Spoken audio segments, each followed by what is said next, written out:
for our lives. Matthew chapter 6, 31 to 33, it just says that, do not worry. By worrying, we can't grow a strand on our hair. It said, look at the lilies. He clothes them. God tells us to seek Him first. But, 4 or 5 years ago, I'd seek my first self and I'd go shopping. But that shoe that I'm going to buy, I don't even know if I'll be alive to wear it the next day. Because who keeps me alive is God. If I don't have God, I've got nobody. Any one of us could be here today and gone tomorrow. It's only the grace of God. And my illness actually taught me never to take anything for granted. Never, ever, ever. Every day for me is an added day that God has given me. And every day for me is just thanking God. Every day for me, when I'm going to bed, I say, God, I thank you. I'm grateful when I wake up. Because it could have been a totally different story. And this is a testimony of encouragement. It's encouragement to people who are just seeking God to know that there is a God. It's encouragement to anybody who doesn't hear from God, saying, I don't hear from God. God, I don't know what's going on. There is a God. And the funny thing is, an experience that I very rarely share. When I came out of the coma, everything that I saw in the coma actually happened in the physical. And that is actually what really scared me, because I started to ask questions, and everything and things that I actually saw, if nobody believes that there's something called the spiritual realm, there is. And my friend would actually validate some of the things that you say to me. Yes, this did happen. This did happen. And I said, really? But it felt like I was actually in a dream and going on a journey. And it was a journey that I just felt I was going to. I think a man in a white coat or something said, what are you doing? Take her back, this is not right. And that's what I remember towards the end of the journey, coming back to life. So I can only give thanks to God. I give thanks to my husband, who's actually stayed by me, practically done a lot of the nursing, and also gratitude for twins, because a boy and a girl is a gift from God. So I thank you very much.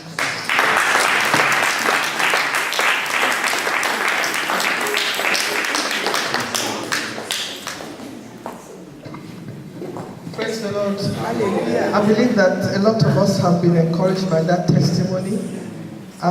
Testimonies help to quicken our faith. And so there might be people sitting here trusting God for a miracle like this. It might be your loved ones, it may be yourself. I want you to know that the Bible says, whosoever shall call upon the name of the Lord shall be saved. For as many of you who are believing God for one miracle or the other, be encouraged today. God is on the throne. He will surely come through for you. Amen. I'd like to invite Pastor Kingsley next, who will also give us a testimony from his own perspective. Please put our hands together as we welcome Pastor Kingsley.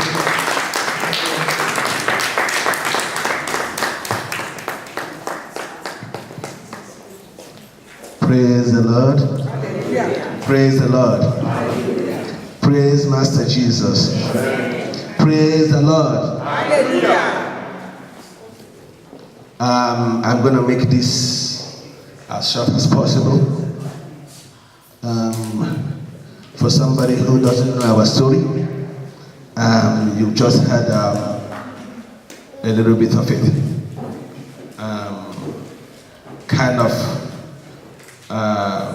Now a short, small dose. And based on that, I'm going to give you a little bit history of this ministry. God, this is the last thing I wanted to be in my life, to stand before you people and preach and talk to you. I didn't believe it was my call. Many years ago, the vision was to put as many criminals behind the bars as possible, or get people to behave themselves. But somewhere along the line, the Lord changed that course. Praise the Lord.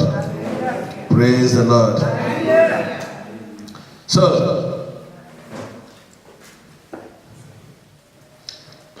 the story of House of Praise Gospel and Revival Ministries is like more kind of a beautiful love story set in the middle of calamities.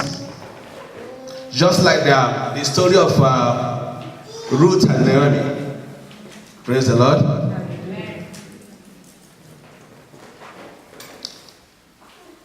When you look at the book of Ruth chapter 1, you see a beautiful story of God's love, which is set in the middle of calamities and a tough time. So House of Praise Gospel and Revival Ministries was born out of affliction, out of trials. Praise the Lord. Out of challenges of life. Isaiah chapter 48 verse 10, it says what? It says he has what? He has tried me. He's tried me through afflictions. Praise the Lord. He has punished me through afflictions. So many people we know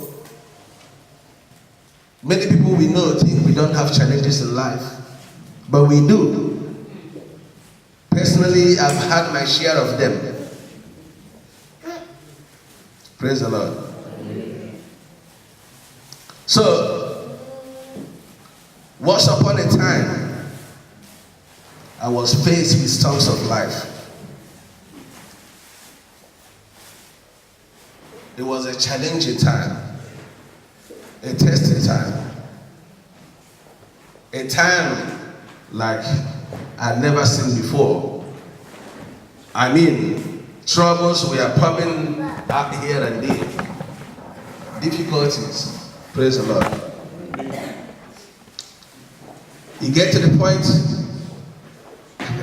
where I just didn't see a way out. But I kept on going, living my life. Then I was having backslided for many years ago. Was living in the world. So many years ago, my residence permit in this country ran out. Then I was just in the middle of my thesis at university, and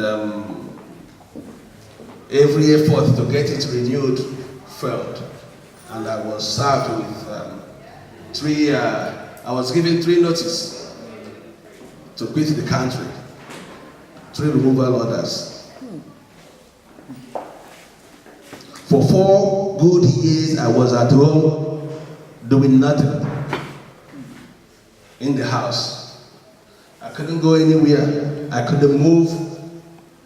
My passport to even go back home, I didn't have it. And I almost went crazy. I almost went mad. I began to have suicidal thoughts. One day, I picked up the phone and called my mom. So that I've had enough. I need to go and rest. I had my water and tablets, drugs on the table. I wanted to pop into my mouth and just have a sip of water. Then minutes later, my phone rang, and it was my senior brother.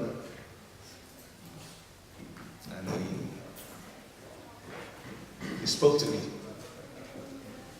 And he talked to me. And as he was talking to me, I was there shaking. And after that phone call, I put the tablets away and threw the cup of water into the sink. And I went and sat down. And that night, I had a disturbing dream. And I heard something like a bird come to attack me on the sofa where I was lying down sleeping. And I got up in the middle of the night and looked at the shelf and found my Bible, and I turned to the Word of God. Praise the Lord. And I began to study the Bible and meditate on it intensely. Something I've never done for years. I think I gave my life